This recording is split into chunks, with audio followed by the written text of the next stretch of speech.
All right. Hey, you guys, and welcome back to Taking Flight with me. My name is Mike Rocket Blackstone. Today is the 22nd of June, Sunday at around 4 p.m. Eastern Daylight Time. And wow, what a morning to wake up to the reports that the United States has, in fact, attacked Iran's 3 nuclear facilities in Iran while I was on my trip. It's really great, so here I am sitting in London, and while I'm sleeping, these 125 aircraft are traversing the Atlantic, heading into Tehran under the cover of darkness around 2:10 local time in the morning. In Iran time, bombs begin falling, and wow, what a spectacular result.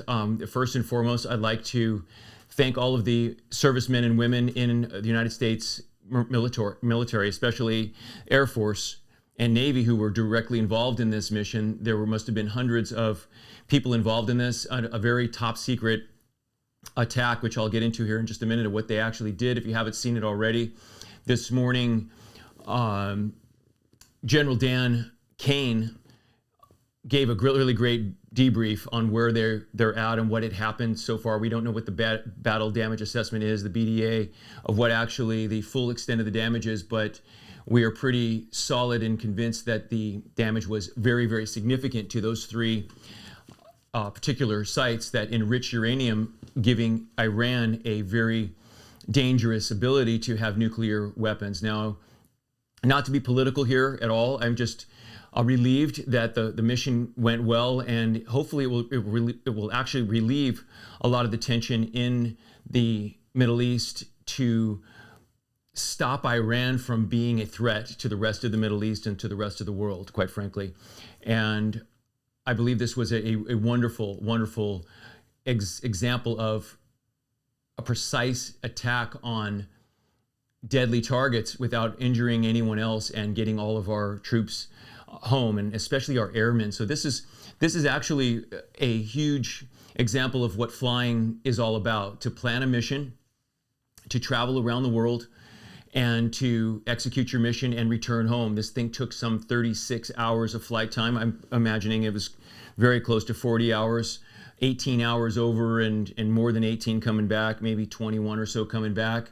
And the planes, as of this recording, I believe, are still in the air and getting home. So my hat is off to them, and I pray for a safe return of all of our crewmen, men and women, who operated in this very dangerous attack on Iran, and were able to execute it perfectly and make it out of there without literally a single retaliatory strike at all. Like the Iranians didn't respond at all, which means that they were completely caught by surprise and they were unable to return any fire. Shows the extent of the capability of the United States military, especially our Air Force, which this was primarily a strike package of B-2 bombers, which there were 7 B-2s. I could be wrong on some of the numbers. There's just preliminary reports of what I had from this morning from General Kane, but I believe there were 7 B-2 bombers, which had 2 GBU-57s, which are these massive ordnance bombs. I think they call them MOPs, the massive ordnance bunker busters that are designed to be able to penetrate the surface of the earth, and they each weigh 30,000 pounds. So each of these B-2s had 60,000 pounds of bombs on board. Must have been laser guided or GPS guided, that find their ways to the target. 420,000 pounds of bombs fell into 2 of these sites, and I believe at least 24 to 30 cruise missiles were launched from a sub sitting somewhere nearby that have Tomahawk cruise missiles that went and attacked a 3rd site. The way that this attack went down, which was so interesting to me because of the timing and how long and how many hours they needed to fly to get there, launching from the United States all the way to the Middle East and return back in a single flight is extraordinary. Coordination between the bomber pilots, the fighter pilots, which were also there. There were 4th and 5th generation fighter jets. I believe they were F-22s. That's the preliminary report, either F-22s and F-15 Eagles for jamming and to attack any surface-to-air missile that pops up, and which none did, and to do any air-to-air intervention if any fighters took off to stop this package from delivering their payload. So the F-22s were pushed out front along with the F-15s, and to try to draw some fire to see if there was anybody out there that wanted to stop the United States from doing this mission, if they'd heard anything about it or knew anything about it, which clearly they did not. And those aircraft were unhindered. Then the B-2s come in and drop their 14 GBU-57s into these nuclear enrichment plants that are designed to make nuclear material in order to make nuclear weapons. For Iran, that program has been completely destroyed as far as the initial reports are. If the attacks were successful and the bombs fell on target, there's no way any facility would survive 60,000 pounds of bombs falling into a single target. It's just incredible. So my hat is off to these men and women who did this mission. I wanted to pray for their safe return and to offer my sincere thank you for their bravery. My hat is also off to the Decoy squadron, which went out to Guam. So there was an initial set of B-2s that went west to really draw attention to anyone listening or paying attention to the United States military actions, to see if anyone noticed that B-2s were airborne and were beginning westbound, and where were they going, and no one seemed to respond to them. So those B-2s that went to Guam, hat is off to you guys and gals if you're involved in this program.